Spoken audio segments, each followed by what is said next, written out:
યોગીજી મહારાજ એટલે પ્રેમનું મૂર્તિમાન સ્વરૂપ.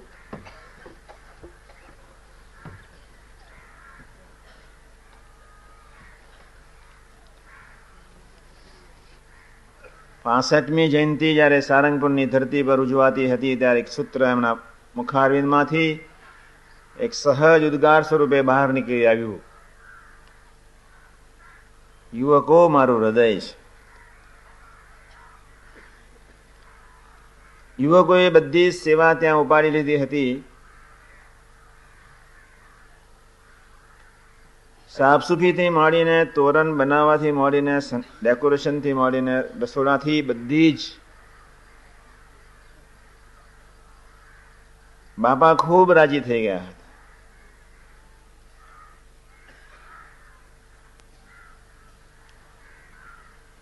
સૌને ખૂબ આશીર્વાદ આપ્યા હતા. મહંત સામે અમે કોઈ સાધુ નહીં. તે સાલથી બાપાએ શરૂઆત બી કરી દીધી કે હવે સૌને બનાવવા છે.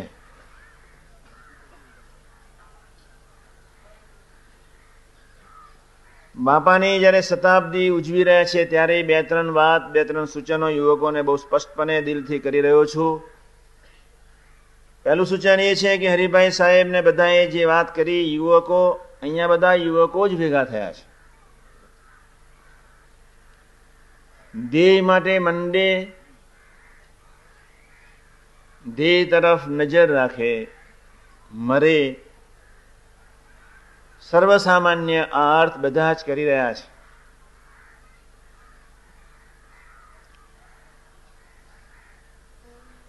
શેક્સપિયરે વર્ષો પહેલા એક જ વાત કરી હતી,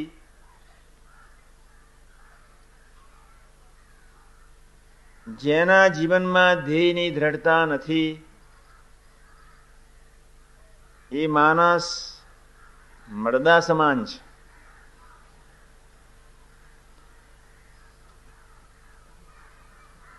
આજના એક ભયંકર કળિયુગના વિસંવાદી વાતાવરણમાં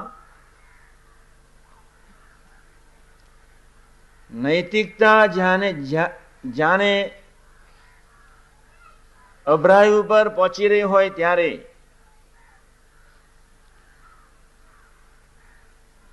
માનવીના અને યુવા સમાજના જે આજના મન છે એટલા બધા ગંદા થઈ રહ્યા છે, એ બિચારાને ખબર જ નથી કે મારે કેમ જીવવું જોઈએ. ગામે ગામ અમે ફરીએ, સત્સંગીની ઘરે અમે પધરામણી બી જઈએ અને સત્સંગીના દીકરીઓના જ્યારે ઇતિહાસો અમારી પાસે આવે, દીકરાઓના જ્યારે પરિચયમાં અમે આવીએ ત્યારે ઘણીવાર ખૂબ દર્દ બી થાય. ઘર સત્સંગીનું કહેવાતું હોય, નિષ્ઠાવાન બી હોય, સત્સંગને અર્થે જીવન જીવતો બી હોય,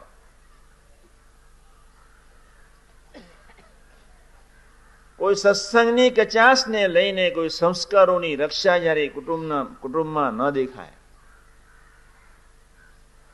માનવીનું જીવન કોઈ મરવા માટે તો નથી જ, સુખી થવા માટે છે. તમે બધા જે ભેગા થયા છે એની પાછળની ભાવના એક જ છે, સુખિયા થવું છે. બીજો કોઈ હેતુ નથી. સુખ શું ચીજ છે એની ખબર નહીં હોય એ વસ્તુ જુદી છે. સુખિયા થવું છે એ હકીકત છે, તે માટે આપણે સૌ ભેગા થયા છે. સંસારમાં સુખ નથી એ તમારા આત્માને, ઈવન દુનિયાની કોઈ પણ વ્યક્તિના આત્માને ખબર તો છે જ કે આ દુનિયામાં, સંસારમાં કોઈ વ્યક્તિ સુખી નથી.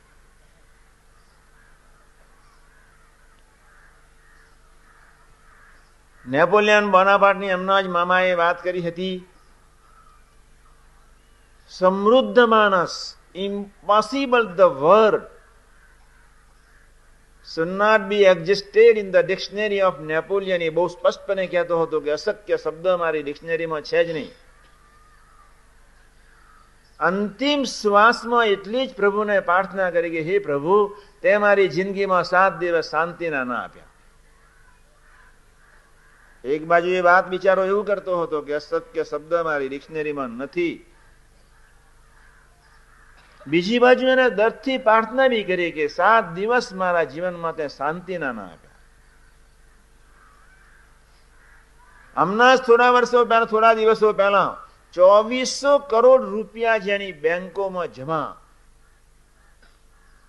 એ 3 વર્ષની એક નાની બાળકીને છોડીને ઝેર લઈ લીધો. એની નામની મને ખબર નથી, દવે સાહેબે જમના જ વાત કરી હતી મને. હું જયારે 87માં અમેરિકા ગયો ત્યારે મામા બધું ઇતિહાસ લિસ્ટ રાખે. 25 મલ્ટી મિલિયનર, કરોડોપતિ, કઈક ઓફિસર, વૈજ્ઞાનિક, એવા પૈસા પાત્ર માણસોએ જાતે જ બુલેટથી આપઘાત કર્યા. આ વાતને બહુ છંછેડવાની જરૂર નથી. યુવા સમાજ બહુ સ્પષ્ટપણે સમજી લે કે દુનિયાની કોઈ વ્યક્તિ સુખી નથી. આપણે જ્યારે ખરેખર સુખી થવા માટે જ સત્સંગ કરીએ છીએ ત્યારે આપણા જીવનમાં 2-3 ચીજ સહજ હોવી જોઈએ જ. શિબિરમાં તમને બધાને લઈ આવવા પાછળની ભાવના, એક સમાગમે કરીને તમારા જીવનમાં એક વિવેક પ્રગટે. હું વચનામૃત પ્રથમ 18 અને 16ની વાત ખૂબ કરું છું. એક વાત સાંભળી લેજો કાન ઉઘાડા રાખીને. 1957 કે 6 હશે, 56-57ની સાલની એ વાત. વડોદરાની ધરતી પર યોગીજી મહારાજને ઓળખનાર ખાલી ફક્ત 5 જ ઘર હતા. સૌરાષ્ટ્ર એક્સપ્રેસમાં અમારે બોમ્બે તરફ બાપા જઈ રહ્યા હતા. અમે બધા યુવકો ત્યાં પહોંચી ગયા હતા. વેઇટિંગ રૂમમાં, ફર્સ્ટ ક્લાસની રૂમમાં સ્વામીજી ખુરશી પર બેઠા હતા. 10 યુવકો, બધા આખા શરીર, 2 યુવકો માથા ઉપર, 2 યુવકો હાથ પર, 2 યુવકો કેડ પર, પગ ઉપર, પંજા ઉપર, 10 યુવકો સ્વામીજીનું પગ આખું શરીર અમે ધીમે રહીને દાબી રહ્યા હતા. એટલામાં સ્ટેશન માસ્ટર આવ્યા અને સ્વામીજી યાર્ડમાં સૌરાષ્ટ્ર એક્સપ્રેસે એન્ટ્રી લીધી. સિગ્નલની અંદર તમે બહાર આવો, આપણે ફર્સ્ટ ક્લાસનો કમ્પાર્ટમેન્ટ જ્યાં ઉભો રહેવાનો છે ત્યાં આપણે જઈએ. સ્વામીજી બહાર આવ્યા.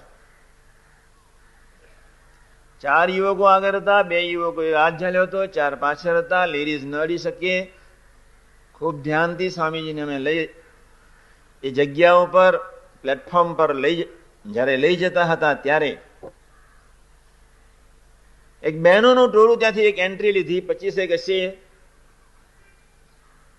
4 યુવકો જે આગળ ચાલતા હતા, જે બાપાને સ્પર્શ ન કરી જાય એ રીતે વ્યવસ્થા કરનારી છોકરા જયારે આગળ ચાલતા હતા ત્યારે ચાલતાની સાથે જ એ લોકો સ્થિર થઈ ગયા. સાંભળજો, 2-5 સેકન્ડ ઉભા રહ્યા. વૃત્તિઓ બધાની બહેનો તરફ પહોંચી ગઈ. બાપા ત્યાં જ ઉભા રહ્યા. બાપાએ 5-4 ને બોલાવ્યા. આપને પુણ્ય કરવા આવ્યા છીએ, પાપ કરવાની.